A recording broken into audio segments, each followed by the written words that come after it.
When I was 17, I got arrested.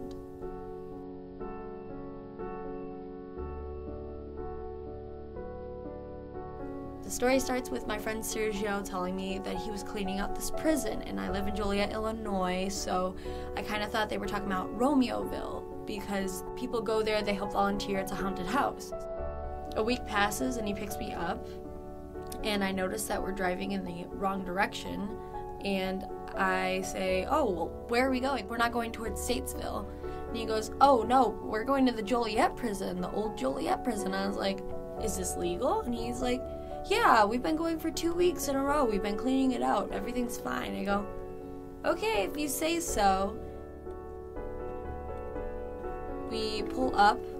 We enter the prison through their barbed wire fence. And I was just looking around because this prison was closed down, I don't know, maybe in the 90s. I'm not sure on its history, but it was closed down some time ago. So everything was like a moment in time that hasn't changed. Everything was the same. It was hauntingly beautiful how abandoned it was and how rust was like destroying everything and everything was broken. We were there for about an hour looking through stuff.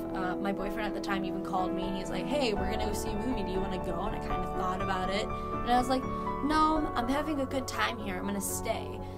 I wish I went with my boyfriend at the time because I went outside and I swear out of the corner of my eye, I saw somebody running. And I went, we're not alone. I got really upset. I went inside and I was like, hey, Sergio, I don't think we're alone. I swear I saw somebody running. It just doesn't feel like we're alone. And he was like, oh, you're just paranoid. Everything's fine. We do this all the time. Don't worry about it. 5 minutes after I mentioned that we're not alone, this SWAT team comes busting in through the doors and they're all pointing guns at us, and I was just, it was like my mind froze. I kept thinking this couldn't happen to me. They were pointing guns at us, they were telling us to get down on the floor, put our hands on our head, and I'm putting my hands on the head and getting down on the floor, and I'm just like thinking in my head, this can't be happening, my life's over, what am I gonna do? And I'm just thinking, I was like, well, I'm a minor. They'll let me go, it's the first thing I've ever done. And then I look around and I see the kids that I'm with, I'm like, these are really bad kids that I'm with. I'm not gonna be let go.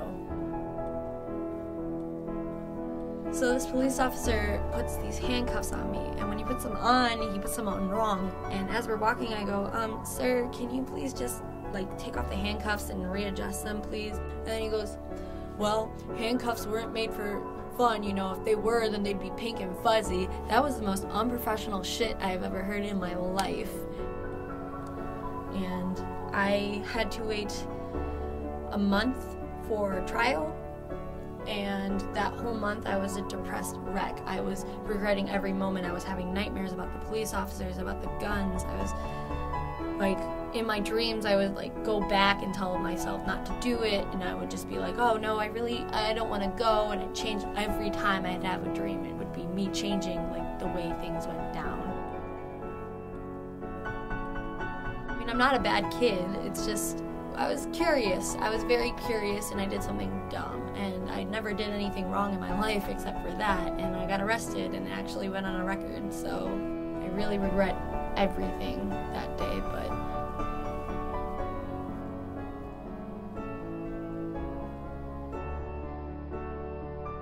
I got arrested for trespassing because I was curious.